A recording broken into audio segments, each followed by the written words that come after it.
Boa noite a todos. O tema da nossa palestra de hoje começa com o capítulo 48 do livro Vinha de Luz, de Chico Xavier, pelo Espírito Emmanuel. Cooperemos fielmente, pois somos cooperadores de Deus. Paulo, 1 Coríntios, capítulo 3, versículo 9. O Pai é o supremo criador da vida, mas o homem pode ser fiel cooperador dele. Deus visita a criatura pela própria criatura. Almas cerradas, fechadas sobre si mesmas, declarar-se-ão incapazes de serviços nobres, afirmar-se-ão empobrecidas ou incompetentes.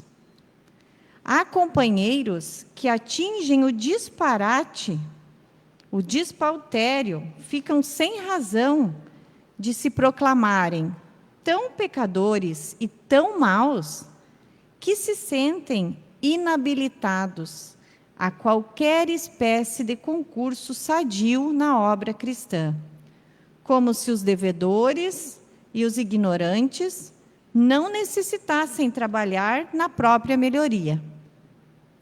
As portas da colaboração com o divino amor, porém, permanecem constantemente abertas a qualquer homem de mediana razão para identificar a chamada para o serviço divino.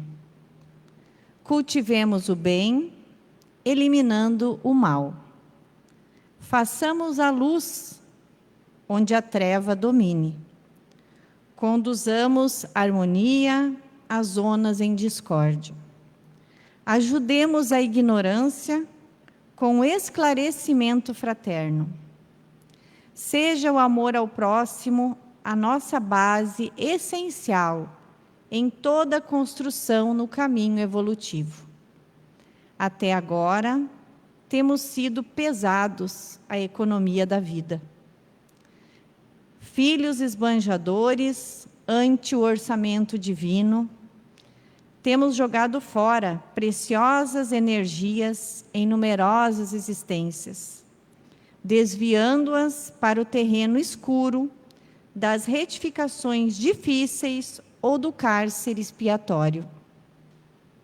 Ao que nos parece, portanto, segundo os conhecimentos que possuímos, por acréscimo de misericórdia, já é tempo de cooperarmos fielmente com Deus, no desempenho de nossa tarefa humilde. Esse texto vem até nós como um verdadeiro puxão de orelha, porque essa lição, ela tem para nos tirar do comodismo em que muitos de nós vivemos. Como o próprio texto disse, muitas pessoas se declaram tão pecadoras e tão más que não se sentem capazes, não se sentem habilitadas a realizar qualquer trabalho na obra do Cristo. Como se essas mesmas pessoas não fossem as que mais necessitassem desse trabalho, de se autotrabalhar, de se autoconhecer. Todos temos a capacidade do auxílio. Outro parágrafo que esse texto nos mostra, e fica bem explícito: façamos luz onde a treva domina. Podemos começar em casa, com os nossos familiares. É um pequeno exemplo, onde pode reinar uma discussão, uma mudança de opinião, uma divergência, e não somos nós que vamos pôr fogo nessa fogueira. Lenha. Vamos auxiliar, vamos colocar amor. Ajudemos os ignorantes com esclarecimento fraterno. E que o amor ao próximo seja a base que construirá o nosso caminho evolutivo. como pede esse texto, desempenhar nossa humilde tarefa na cooperação fiel com Deus. Todos temos essa capacidade, basta querer. Vamos à nossa prece.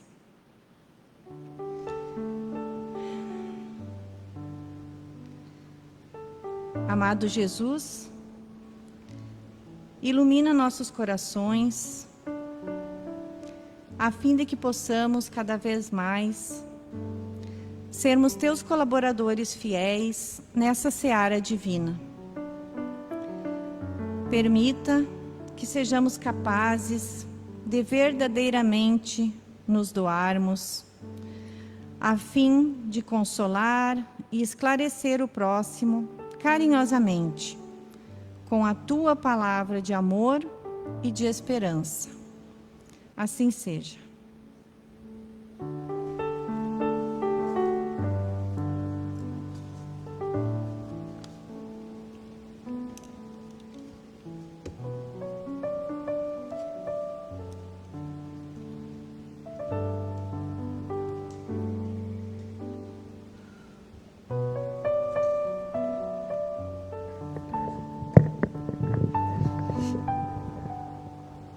Boa noite a todos, sejamos todos bem-vindos ao Centro Espírita Caminho da Luz, que traz para nós a oportunidade de nos conhecermos como filhos de Deus, aprendizes da vida, espíritos imortal que somos, passando pela oportunidade dessa existência. No Evangelho segundo o Espiritismo, no capítulo 5, do item 23, fala dos tormentos voluntários. Se nós olharmos esta passagem, parece meio paradoxo. Alguém se candidata voluntariamente a se atormentar. E nós, muitas vezes, no sono em que vivemos, buscamos muitos tormentos. Começa esse primeiro parágrafo no Evangelho que diz: o homem está sempre em busca da felicidade que lhe escapa, sem cessar, porque a felicidade pura não existe na terra.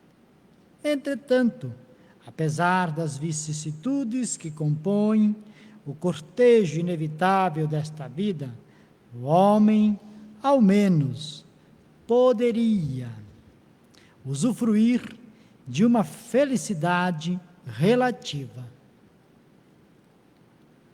Então nós poderíamos usufruir desta felicidade que há disponível na terra, mas ela não é daqui. Então buscamos muitas vezes essa felicidade momentânea do mundo. Por que se voluntariamos então a viver nos tormentos? Fugimos das leis de Deus. Como nós podemos fugir dessas leis que, segundo os benfeitores da humanidade, está na consciência, na questão 621, Allan Kardec pergunta aos benfeitores: aonde está escritas as leis divinas? Para que nós tenhamos uma direção na consciência. E por que é que então, se ela está na consciência, logo depois, nas questões seguintes, nós não a lembramos? Porque ainda vivemos no sono. Estamos despertando lentamente para a responsabilidade dos nossos deveres, para a conquista de si mesmo. E esta felicidade tão procurada, almejada, buscada por nós, ela está dentro de nós. E buscamos fora, através dos vícios, o ciúme, a inveja, querendo as coisas dos outros. Já paramos para pensar que o que é do vizinho é melhor que o meu? E o vizinho pensa igual da gente. E assim vamos vivendo nesse turbilhão de busca de coisa nenhuma para lugar nenhum. E ao despertar da nossa razão de ser, passamos a enxergar um horizonte mais claro da vida. Na questão 115 do Livro dos Espíritos, Allan Kardec pergunta, olha que parece que ali é linkado com essa questão do sofrimento, das torturas voluntárias, né? Nessa questão 115 do Livro dos Espíritos, parece que ela está ligada com os tormentos voluntários. Porque ele pergunta se Deus cria filhos bons e filhos maus, ou seja, que procure caminhos equivocados. E os benfeitores da humanidade respondem que não. Deus cria filhos, espíritos simples e ignorantes, no sentido de não ter o conhecimento. Uns, diz os benfeitores, procuram o caminho da felicidade sem reclamar, sem murmurar. Esses estão candidatos a não se atormentar. Outros procuram o caminho do atormento, da rebeldia. Então, se candidatam voluntariamente a se atormentar. Mas esse tormento no qual nós estamos voluntariamente buscando, ele é perpétuo? Não, porque Deus é somente amor. Ele é a própria bondade. Ele não é bom, ele é a bondade.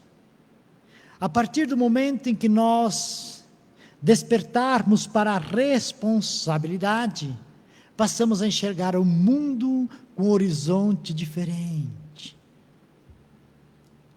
As dores visitam toda a humanidade.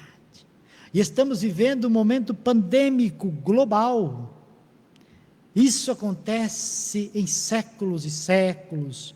No século agora 20, no início, em 1918, tivemos uma febre conhecida como espanhola. Na verdade, ela tem outro nome. Mas levou-se 50 milhões, segundo as estatísticas, de vidas físicas. E agora estamos vivendo o coronavírus. Devemos ter o cuidado da limpeza, da máscara, evitar aglomerações para não cair nos tormentos, nos sofrimentos voluntários. Caso ainda mesmo assim a gente pegue, manter a calma e a serenidade.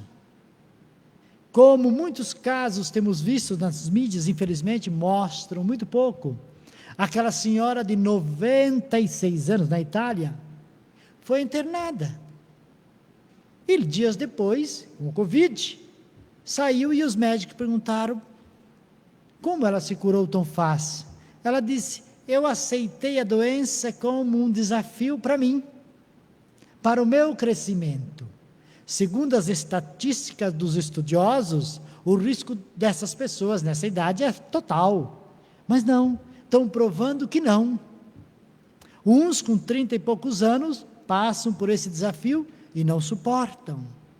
Outros com 96, que neste caso, sai sereno e cantando, venceu o Covid.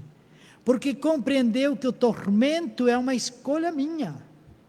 Eu posso me atormentar com uma simples febre, ou compreender que aquela febre é um aviso, para que eu busque um profissional da área da saúde, e eu trabalhe as minhas saúdes emocionais. Isto é o que faz gerar o conflito ou a paz. Quando eu trabalho as minhas emoções, eu passo a não me atormentar. Eu passo a compreender que esse desafio é para o meu crescimento espiritual. E o Espiritismo veio despertar-nos a nossa consciência para o bem viver, para buscar o real significado da vida, que não há motivo de nós entrarmos em desespero, mas ter a precaução e preservar a vida ao máximo que eu puder, para aprender e quando retornar à pátria espiritual, que é inevitável para todos, que eu retorne com um pouco mais de paz do que aqui adentrei. É um caminho progressista, evolucionista, onde o ser desfruta e usufrui da oportunidade da reencarnação para o crescimento de si próprio com os demais no qual convivemos. Há os maiores tormentos, diz o Evangelho, que os causados pela inveja e o ciúme. É uma pergunta. Para o invejoso e o ciumento não há repouso. Estão perpetuamente em febre. O que eles não têm e outros possuem causa-lhes insônia e sofrimento desnecessários. Porque passamos a viver a vida do outro, ao invés de vivermos a nossa própria vida com aquilo que possuímos.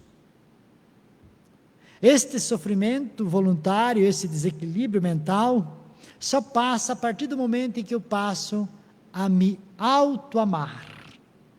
Ou seja, buscar o amor de Deus dentro do meu coração. Eu passo a libertar de mim mesmo. Porque os maiores tormentos, criados por mim, ou todos, eu também tenho esta força inevitável de me libertar deles. Essa é a graça de viver, porque se eu me atormentei, eu posso me livrar, porque Deus é a inteligência suprema. Deus, diz o Livro dos Espíritos na questão de número 1, que é Deus, a inteligência suprema, a causa primária de todas as coisas. E nós somos essa causa, essa felicidade, filhos dele. Tem uma passagem onde havia 2 homens no hospital. Um internado a par da janela, outro um pouco mais longe. E todos os dias de manhã, aquele a par da janela narrava-lhe a história que ele via.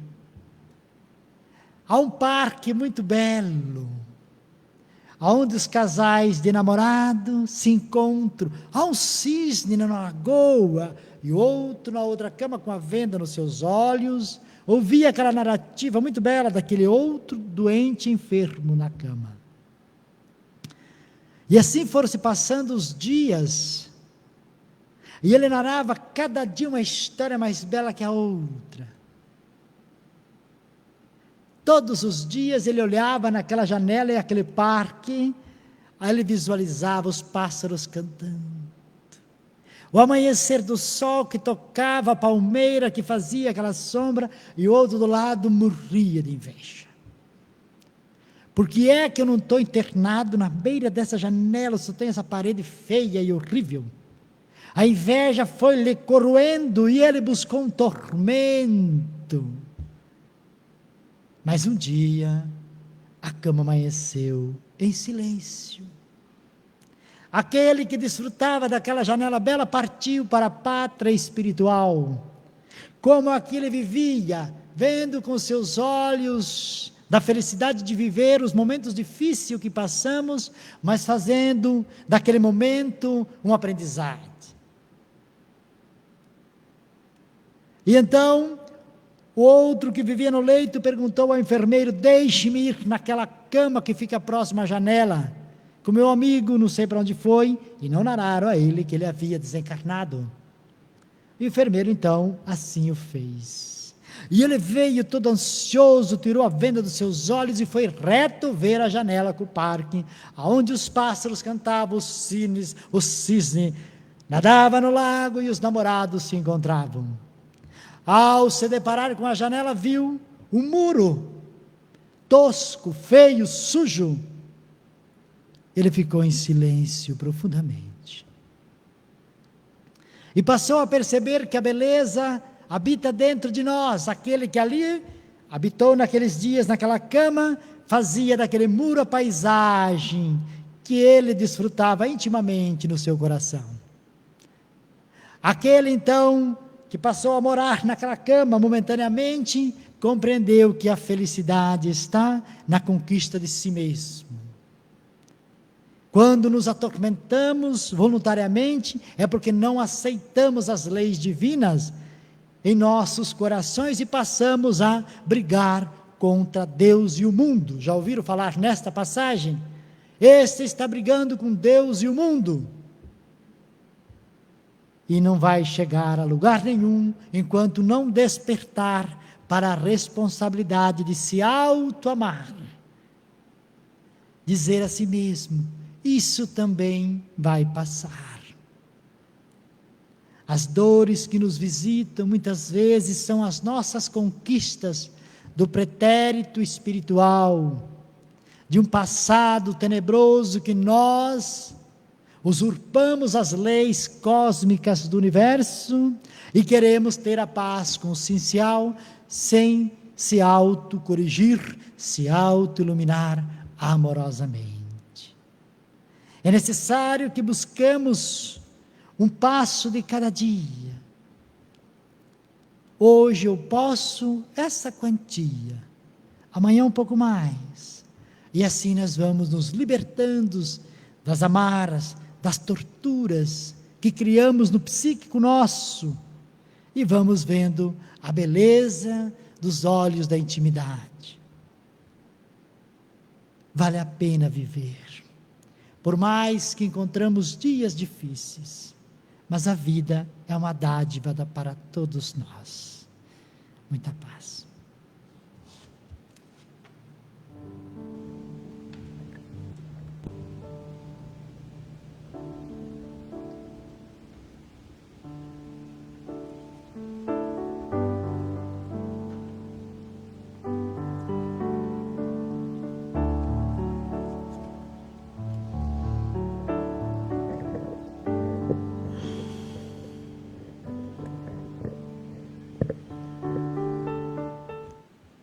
Boa noite a todos, sejamos bem-vindos a essa casa que nos acolhe com tanto carinho. Dando continuidade então às nossas reflexões da noite, a gente vai comentar um pouquinho a respeito do livro O Evangelho segundo o Espiritismo. Esse livro, esse Evangelho que se tornou para nós um código de conduta. Porque ali tem toda a moral do Cristo. Qualquer dúvida que a gente tenha de como se portar, de como se comportar diante de qualquer situação da vida, diante de qualquer problema, que a gente abra o Evangelho, porque lá nós vamos encontrar o que o Cristo faria. E quando a gente consegue trazer isso para nós, diante de qualquer dificuldade, o que Jesus faria? E a gente abre o Evangelho, a resposta está clara para nós. Muitas vezes a gente pensa, nossa, mas isso aqui é Cristo. Mas é para isso que estamos aqui. Exatamente para isso. Para buscarmos, cada vez mais, tomarmos atitudes como Jesus faria. E para o capítulo de hoje, que é o capítulo 12, é um capítulo que fala sobre amar os inimigos. Amai os vossos inimigos. E é tão interessante que esse capítulo vem logo após o capítulo amar o seu próximo como a si mesmo. Quer dizer, olha só, logo depois desse capítulo vem esse de amar os inimigos, como se dissesse para nós, quem é teu próximo? Olha, quem que a gente tem que amar, né? E aí fica aquela dúvida, né, gente? Como que a gente ama os inimigos? E no item que a gente vai se aprofundar um pouquinho mais, ele diz assim, ó, os inimigos desencarnados. Como a gente faz isso? Se é difícil a gente amar aqueles que estão aqui, como é que a gente não vai amar aqueles que nem estão aqui, né? Mas nós espíritas, a gente já aprendeu.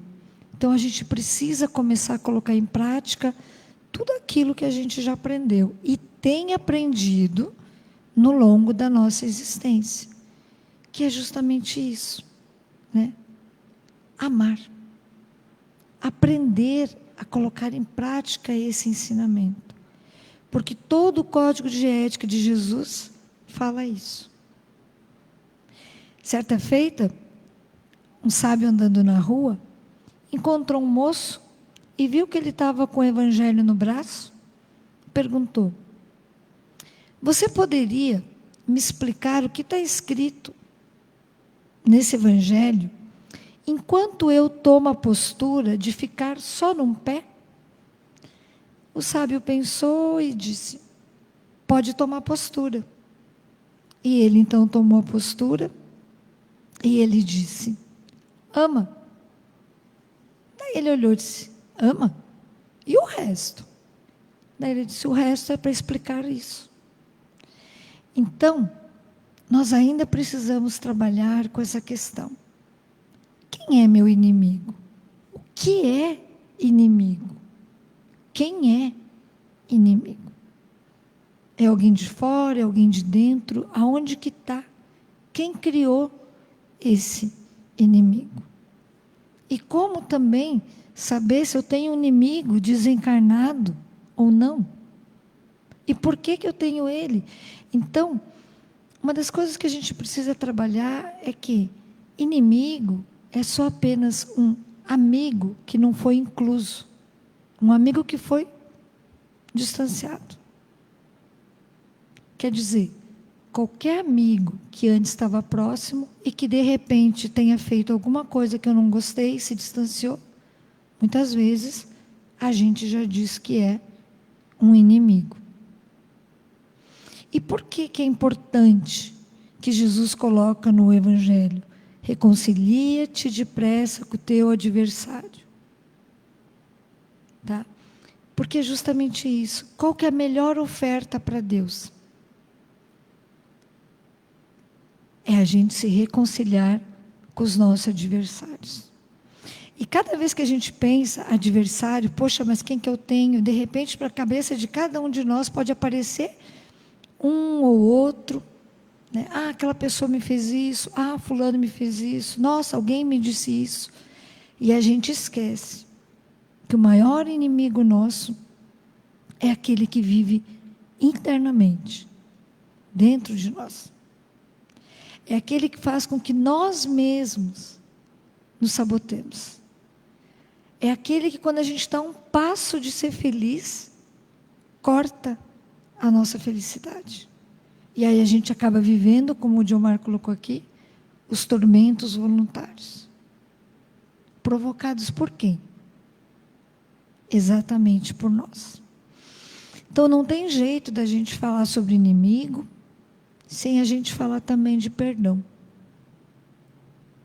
Porque se a gente não trabalhar com a questão do perdão, de perdoar aos outros o que eles nos fazem, a gente não consegue ir para pular essa página, continuar essa parte. A gente vai ficar fazendo voltinha, rodinha na nossa vida e a coisa realmente não vai andar. E quando Jesus aqui esteve, o tempo todo, o império que Jesus construiu, que persiste há 2000 anos, é esse. É dessa moral que ninguém consegue dizer: não, mas Jesus se equivocou, não, mas aqui Jesus se enganou. Porque não tem erro. Então, se a gente trazer um pouquinho isso para a nossa intimidade, qual que é o império que a gente precisa criar, buscar, deixar, não aqui na Terra, mas em nós, para que a gente possa levar quando a gente desencarnar. Por quê? Porque a morte, ela só termina com o corpo.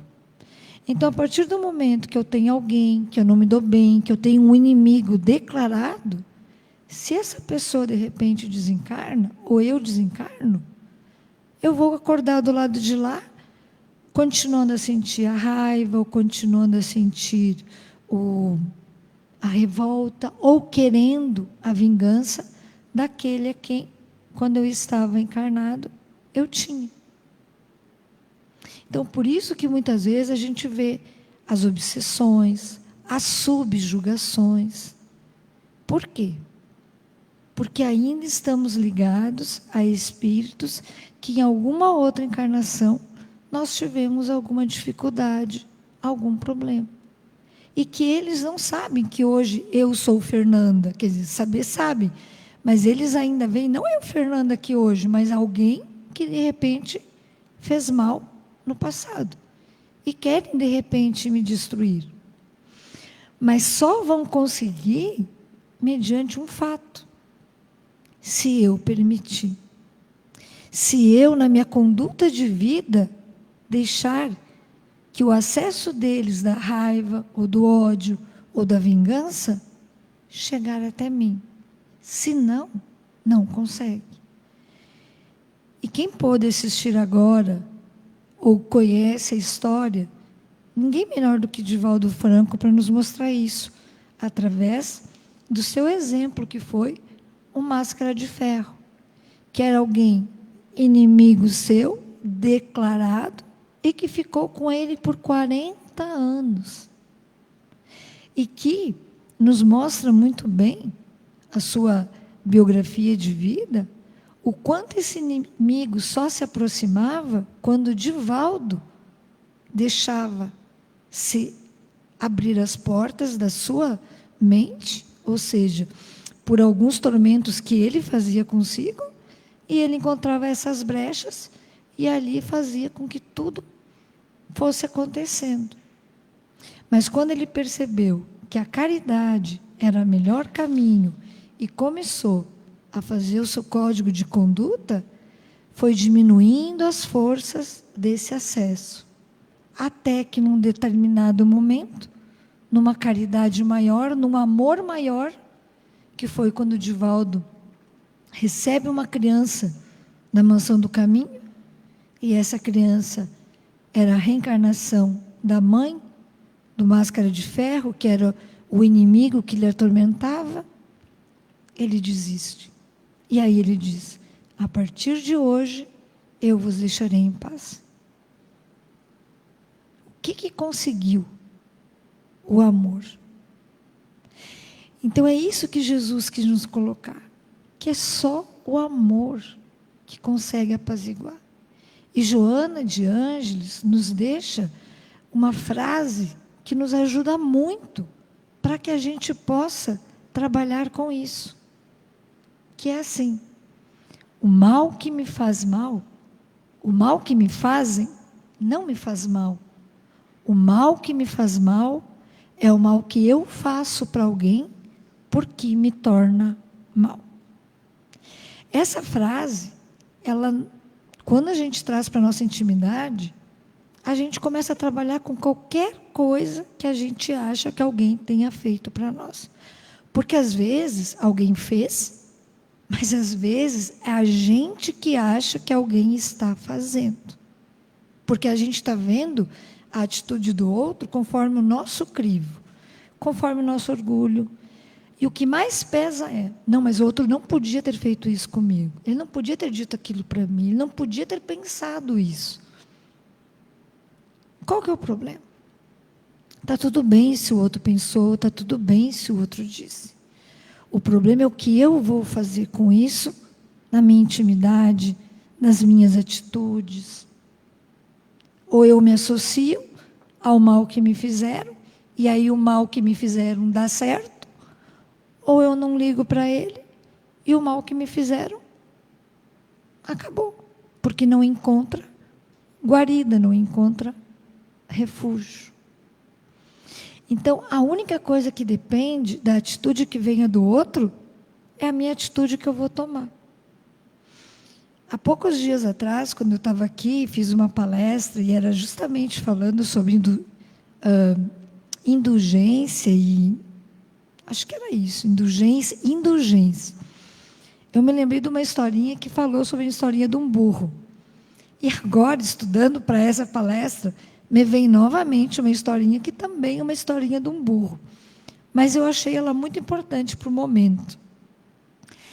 Mas, enfim, que fala assim, que estava o burrinho lá amarrado, né? E o diabo resolveu ir lá e soltar o burro. O burro solto foi lá no pasto da vizinha e pisoteou. E acabou com a plantação dela. A vizinha ficou muito brava, pegou um rifle, matou o burro. O dono do burro, vendo que a vizinha tinha matado o seu burro, foi lá e matou a vizinha. Os filhos da vizinha chegaram, viram que a mãe estava morta, foram lá e mataram o fazendeiro que tinha matado a mãe. E os filhos do fazendeiro que chegaram, viram aquilo, foram lá para matar os filhos da outra que tinha sido morta. E aí alguém, de repente, disse assim, diabo, mas o que tu fez? Ele disse, eu não fiz nada. Eu só soltei o burro. Então, é mais ou menos assim na nossa vida. Entendeu? Quem vai parar? Quem vai dizer chega? E quando os meus filhos eram pequenos, e não quando pequenos, mas até hoje, eu uso não para eles, mas para mim isso. Quando eles estavam ali discutindo e brigando, eu sempre falava assim, o mais inteligente é o que fica quieto. Pronto, dava 2 minutos, eles paravam de brigar.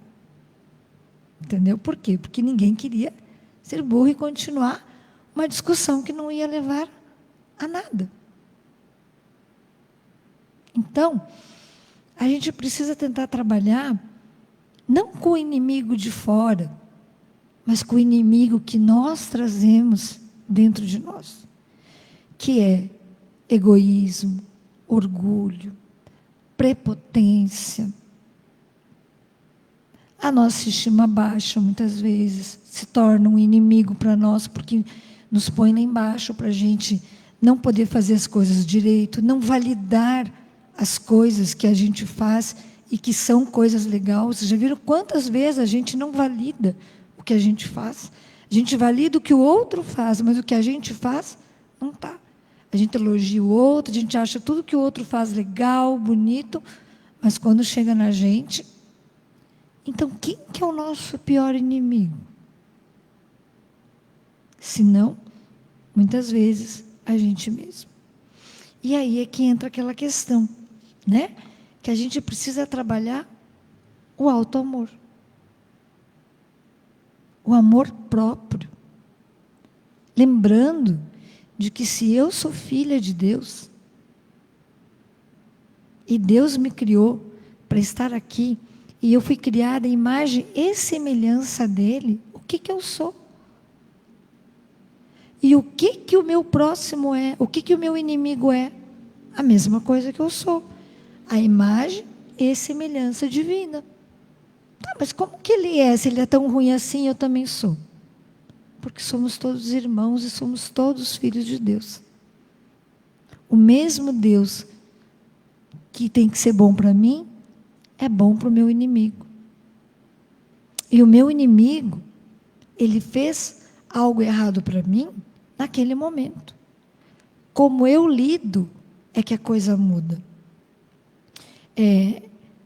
Abraham Lincoln, quando foi candidato a presidente dos Estados Unidos, ele teve um inimigo declarado. O que o cara podia fazer para acabar com ele, tentou fazer. Só que mesmo assim, ele conseguiu chegar à presidência. E aí, quando ele estava lá tentando colocar as suas pastas, né, qual pessoa que ia ajudá-lo a governar, ele lembrou dessa pessoa que tinha sido declarado seu inimigo. E aí, o que ele faz? Chama ele para lhe ajudar a trabalhar junto à pasta da guerra. E todo mundo disse, mas você está louco? Como que tu vai chamar alguém que foi teu inimigo? Ele disse, eu sei o que eu estou fazendo. Justamente por saber quem ele é, que eu acho que ele é a pessoa preparada para isso. E chamou ele. E ele veio e ajudou ele a governar. E quando Lincoln foi assassinado e morre, ele foi o que fez o discurso mais bonito no seu enterro, dizendo que Lincoln entrava naquele momento para a história como um dos homens mais fenomenais que haviam existido. E isso é o que a gente precisa começar a trabalhar. Não é o que o outro faz para mim, mas é o que eu faço com o que o outro está fazendo para mim. Quando Jesus percebeu e sabia tudo que os apóstolos iam fazer, trair, negar, o que ele fez? Chamou todos, jantou com eles, lavou os pés. Essa foi a atitude que Jesus deixou. E é isso que a gente precisa trazer para nós. Então, lembramos que o nosso inimigo é só um irmão que em algum momento estava equivocado. Assim como nós, muitas vezes, nos equivocamos. E quando nós nos equivocamos, a gente quer que Deus nos perdoe. Então, não tem como a gente não trazer essa palavrinha junto. Perdão. E principalmente o auto-perdão. Para a gente se perdoar das coisas que a gente faz errada, dos momentos, das coisas que a gente diz.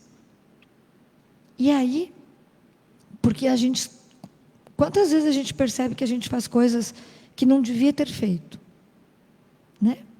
Então, se a gente olhar a gente nesse momento como inimigo, como é que a gente vai ficar conosco mesmo? Então, buscar o auto-perdão. Poxa, essa atitude não foi bacana, não foi legal, mas eu posso tentar fazer de outro jeito. Então, não deixamos que a gente esqueça que a lição de Jesus, que a lição que está em todo o Evangelho, é a lição do amor. Que a gente possa, então, ir para casa e levar as reflexões do capítulo 12, de amar os vossos inimigos. É a parte mais difícil do Evangelho, mas é a parte mais batida. Tanto é que Emmanuel, nas suas colocações, todos, onde a gente vê alguma citação dele, é isso que ele vem batendo firme. Porque é isso que nós precisamos. Entendeu? Não olhemos nem para um Covid hoje como inimigo, porque ele não é nosso inimigo. Se a gente trouxer ele para ser nosso amigo, ele vai embora. Vamos orar?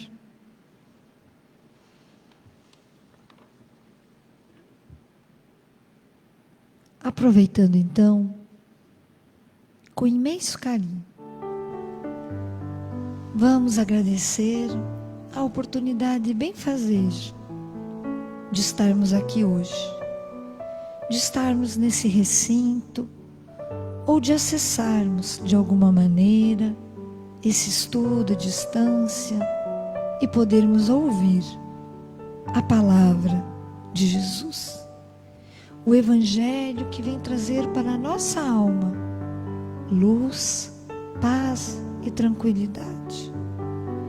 Que possamos, com imenso carinho, pedir para o nosso Pai Maior que abençoe a todos os teus filhos desse planeta, nesse momento tão angustiante, nesse momento de tantas dores, de tantas lágrimas, mas nesse momento, aonde se soubermos passar e atravessar, saberemos viver e buscarmos a nossa evolução através do bem maior. Obrigada, Senhor, por tudo que nos deste, por tudo que nos dá. Obrigada pelo sol, pela terra, pelo ar. Que o teu amor abençoe a nossa comunidade, os nossos lares e nos ilumine com imenso carinho, hoje e sempre. Sim, sim.